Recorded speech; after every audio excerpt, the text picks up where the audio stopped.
Welcome back. This is Lashonda, and this is After Trauma. Thank you for stopping by. And over here, we talk about all the things that come after trauma and how faith is helping us heal, overcome, learn, discern, and give us strategies to just overcome all of the symptoms that come along with having a trauma history or an incident or diagnosis. So yeah, thank you for stopping by.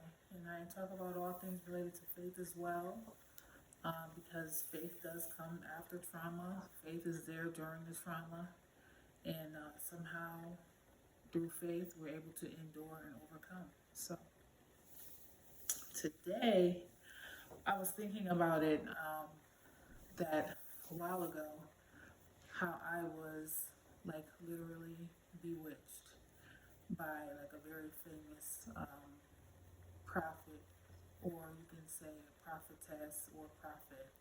I'm not going to glean any names.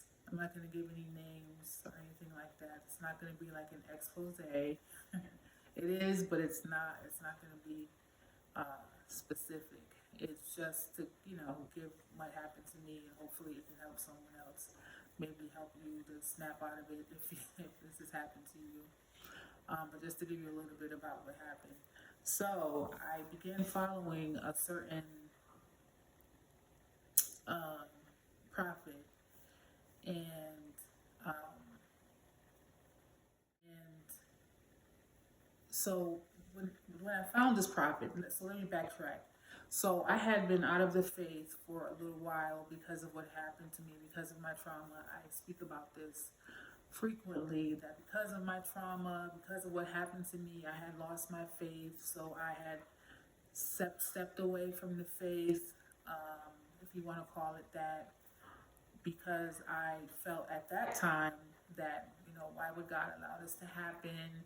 And I'm pretty sure we've, all, well, maybe not all of us have been there before. We've had that kind of question come into our minds, but it just kind of like, why would, and if God is allowing this to happen, why won't He do something? And it was really hard. It was really difficult for me to reconcile what was happening to my faith. The two just I couldn't get the two to go together at all. So for some years, I was into New Age. I was into all manner of things that were, for all intents and purposes, rebellious, and just totally and out of obedience and out of disobedience, shall I say. And so I was this way for many years, and I suffered and I was tormented for many years because of it, because I couldn't just have forgiveness and have faith and trust that God would, He was the giver of vengeance, and He was the giver of redemption. He was the giver of salvation, not only for me, but for others as well. So I had to come to that understanding. So when I returned to the faith, it, I returned in such a wonderful way because I had asked God to help me. I had begun to smoke marijuana, and this was a time. So like I said, I was in New Age and all that. So I was going through hundreds of tarot card readings a week, smoking weed, and being tormented. And I got tormented in a way that made me even say, no, this can't be right. I can't live like this anymore. So I went to God and I asked Him for deliverance, and He gave it to me. He gave it to me. He gave it to me, and that was just, you know, that was just so amazing to me. I was like, I don't even deserve it. I wasn't even being truthful. I wasn't even being faithful to you for all these years. I didn't deserve it, and He did it, and I was just so, and I just fell right back in love, because ultimately I was in love, but I was just kind of hurt by what I perceived that God was not doing or doing. So I returned to the faith. I'm fired up for the Lord. I'm ready, and I come across this prophet or prophetess, whatever, you know, I'm not going to say which one is which. And I began following them, not really straightforwardly, but just kind of, on the back end of things, not really like all gung ho, because I'm really a person who is, I don't like to just be a follower, and I don't like to just give people the benefit of the doubt, in a sense where, because of my history, it makes me more curious as to if someone is genuine or if they're out to harm me. So I wasn't necessarily a person that just goes gung ho and say, okay, I'm going to follow and believe everything. But over the course of time, I did end up getting more and more involved. And so I began to sow into, even so far as to sow into the ministry. Started to follow some of the guidelines that the ministry was saying to do. Um, and this is me again coming back into the faith. So I'm really fired up and I'm thinking that everything is just working out perfectly. Everything is working out wonderfully. I'm getting all this new information. I'm getting stewarded. I'm getting discipleship. I was going to a local church as well, which was also feeding me tremendously. So I felt like all these things were just coming together, just like God delivered me, just like that. Um, Through prayer and fasting, He delivered me, and when I couldn't have deserved it or earned it. And so I'm just thinking that all these things are coming together. So I'm following this ministry, and I'm following along with its so-called now. So the thing that made the ministry not as easy to detect, I would say, is because they seem to follow the right type of doctrine as far as like fasting and prayer, reading your word, and things of that nature. But what I did notice is that what I notice now is that it was all tied into receiving a promise at the end of the day. So all of that fasting and praying and reading and studying, it wasn't just for the sake of building your faith, perhaps, and just maintaining your relationship with God and becoming the person maybe He wants you to be for whatever His purpose is. It was so that you can receive this huge, big promise, the promised land. Actually, let's call it the promised land. So if you do this fast, if you do this prayer, if you read these scriptures, you're going to get to your promised land. So after I have went through those years of torment, of course, I want to hear about coming into a promised land where, you know, the pain and everything will just, it will not even compare to, you know, what I'm going to be walking into. So we're doing all of these things, but it's not quite with a genuine heart, even though it appears to be for a genuine heart, because it's like I am being closer to God, I am doing the correct things, but there still is that lingering carrot there of there's going to be a promise.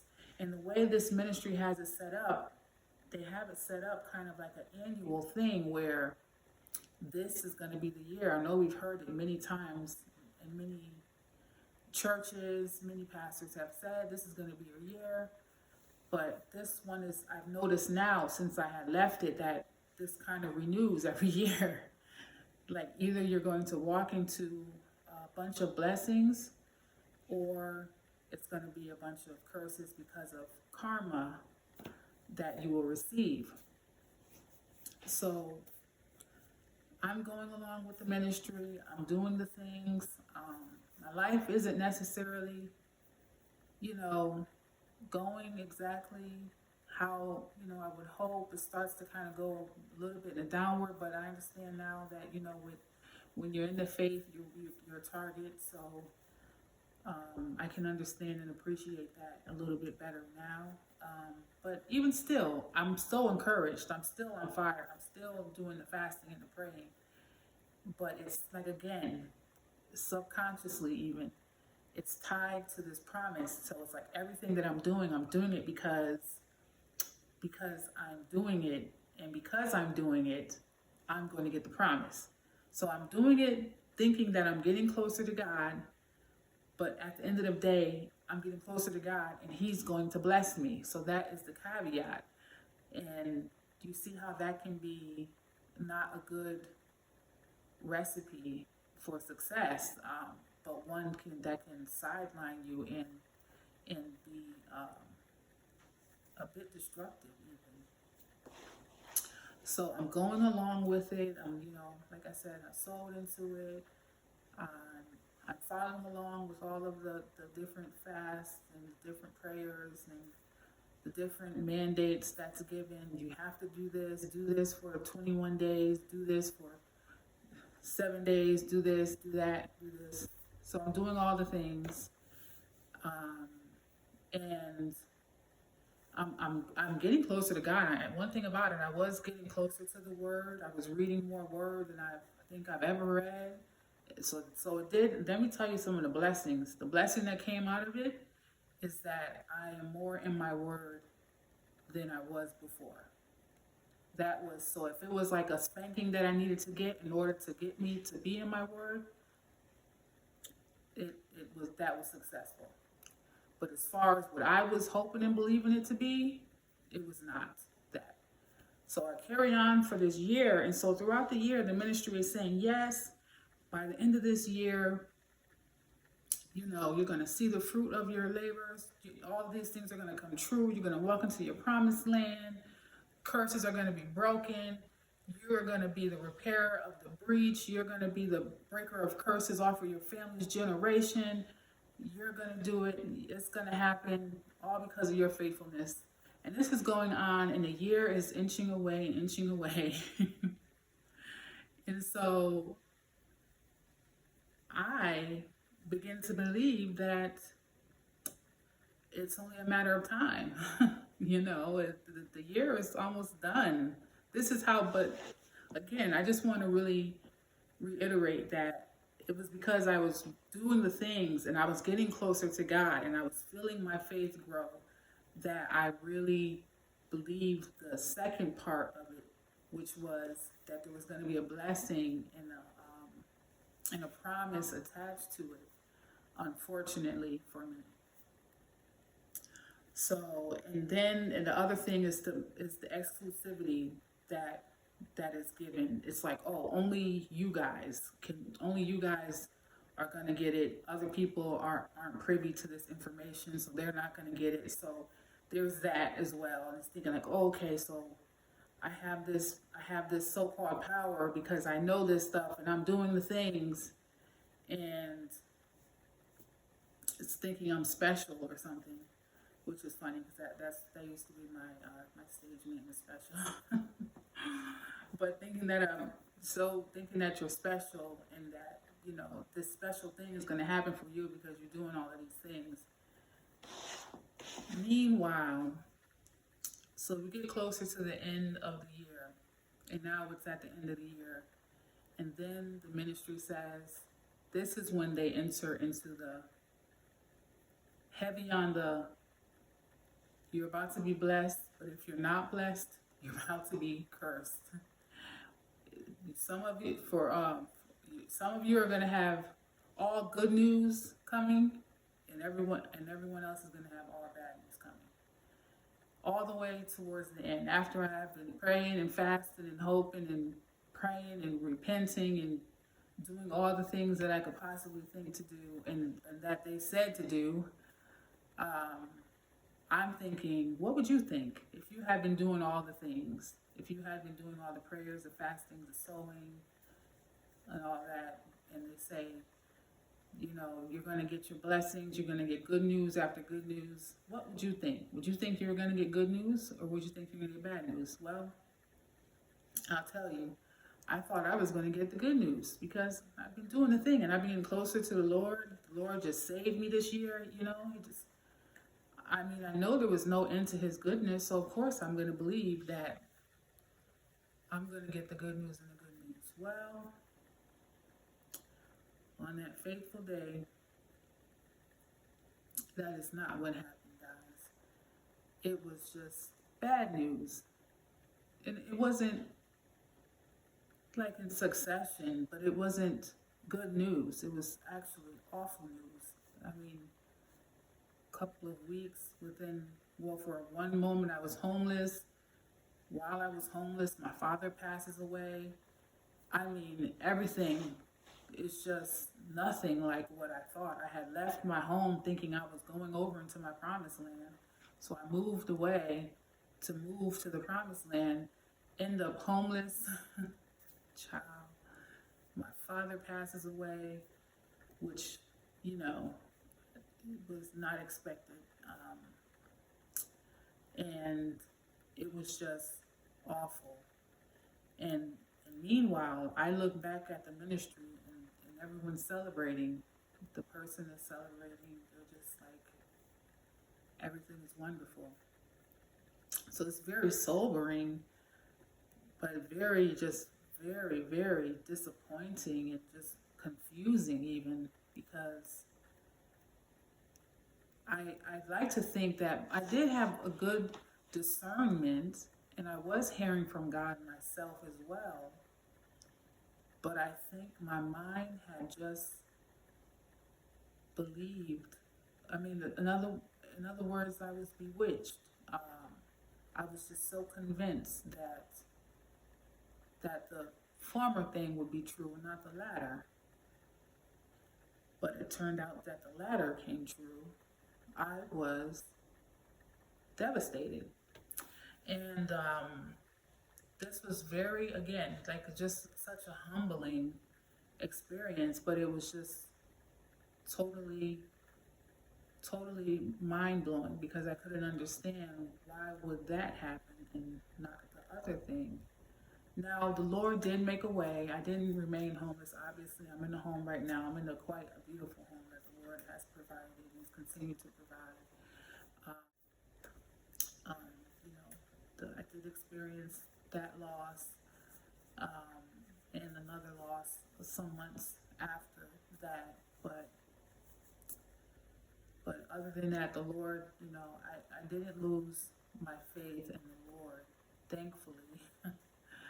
But I did have to wake up out of the dream, out of the nap that I was under, with this ministry, and come to the realization that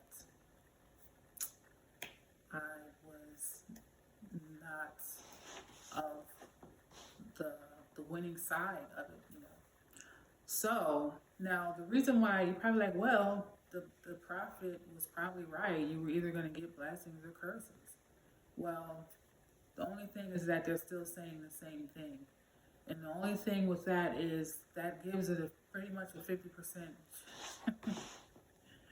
50%. I mean, well, maybe let's give it 25% choice. No, we got to give it better than that. What's a better one? Like 35% choice, because then what if it's like good, bad, or indifferent? That would be the only thing that would really solidify this. If they said, okay, you're either going to be blessed, cursed, or nothing is going to happen at all, so it's going to remain the same. then that would really, really be like, okay, now we know this is a game. But yeah, that was just really disappointing and just so confusing. So I came out of that. I gradually, you know, because I was just so like, no, this isn't adding up. And again, like I said, they do this every year, and more people come in. I'm pretty sure I'm not the only one who was, you know, felt slighted by it, because it was just all one way at first, and then at the last minute it was kind of like a switcheroo. And so, yeah, it was just kind of like, it's really, I get at a loss for words, because it was just so, but just like what Paul was saying to the Galatians, who has bewitched you? Who has you under their spell? And the spell is so good that you don't even know that it's a spell. O foolish Galatians, Paul writes in Galatians 3:1. Who has bewitched you that you should not obey the truth, before whose eyes Jesus Christ was clearly portrayed among you as crucified? But, I think that was the scripture that came to mind initially. Who has bewitched you? Who has you not believing the truth or not being able to discern the truth? Who has you so tied up into a promise that you don't want to let go of all the red flags you see? Now, I did have red flags because when I initially found this ministry, I thought, that's pretty crass. Or, whatever the case was. And I was like, oh no. But I'm not even sure how I ended up.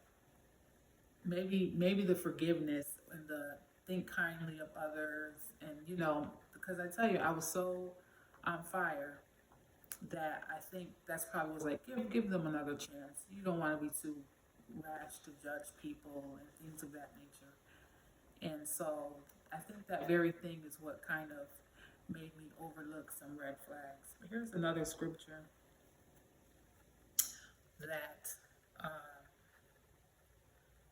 that I wanted to read with you guys.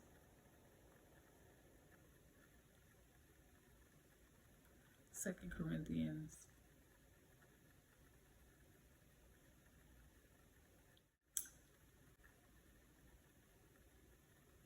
2 Corinthians, I'll start at verse 13. 2 Corinthians 11, verse 13. For such are false apostles, deceitful workers, transforming themselves into apostles of Christ. And no wonder, for Satan himself transforms himself into an angel of light. Therefore, it is no great thing if his ministers also transform themselves into ministers of righteousness, whose end will be according to their works. So, with that being said, I could feel a little encouraged that I wasn't able to discern light from light because they were masquerading as apostles of light, but they're false apostles. But what does the word also say? The word said, do not fear them. To not fear them. I have one more. Because, prophecy was contingent. And it was, the way it was made was, to kind of have a fail-safe already built into it. Let's go to Ephesians.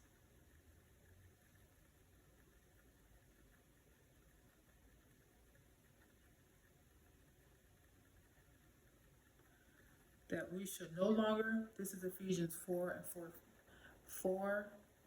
and 14. That we should no longer be children tossed to and fro and carried about with every wind of doctrine by the trickery of men and the cunning craftiness of deceitful plotting. Yes. So, on the one hand, it could be very much so deceitful, cunning, plotting, done intentionally, with no regard. And it also can be someone that just doesn't know that what they're doing is wrong, or it could not have right doctrine themselves. So that we can't say that much as far as the benefit of the doubt. It doesn't make it any less harmful because the person isn't aware of it, that they're harming people, going around harming people, misleading people. But it, that can be the case as well. But either way, it's still very much bewitching and hypnotizing to just follow along with someone and believing for something that they say that you're going to get. It's foolish, and I'm learning a lot about how wrong that is, it, for us to just be believing in God for certain things, because He's not our genie or anything like that. And I wasn't looking at it that way. I just really thought, I just really hoped um, that it was true. I think the longer things went on, the more I was hoping that it was true. But it turns out that it was not true.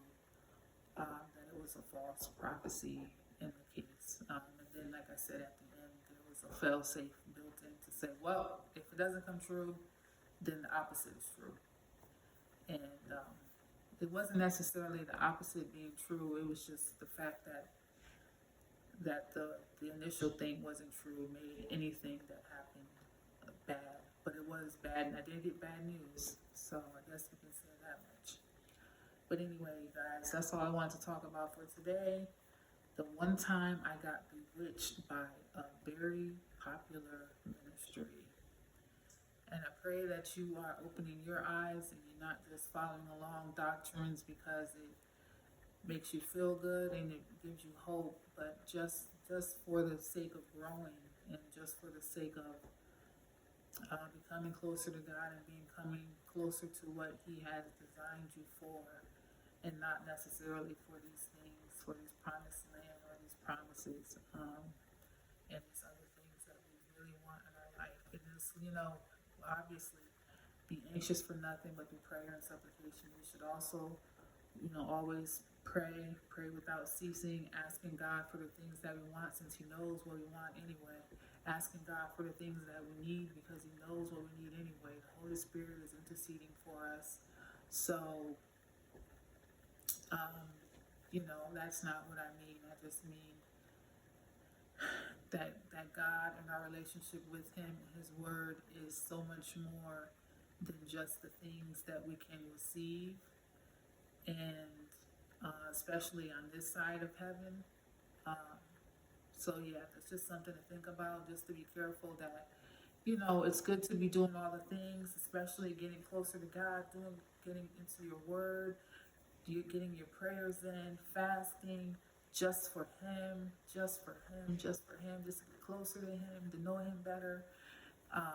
It's wonderful, but just don't be bewitched into believing that because you do all that there's some kind of promised land that you're going to receive multiple blessings or anything like that. Not to say that you won't, because I think it is His good pleasure to bless us, for us to have life and have it more abundantly. It's just about the intention behind it. And it's such a little sneaky, insidious thing that it's hard to even know when it's happening. At least it was for me. So anyway, this has been After Trauma. And I thank you for stopping by. And let's thank the Lord for His grace and mercy. Peace.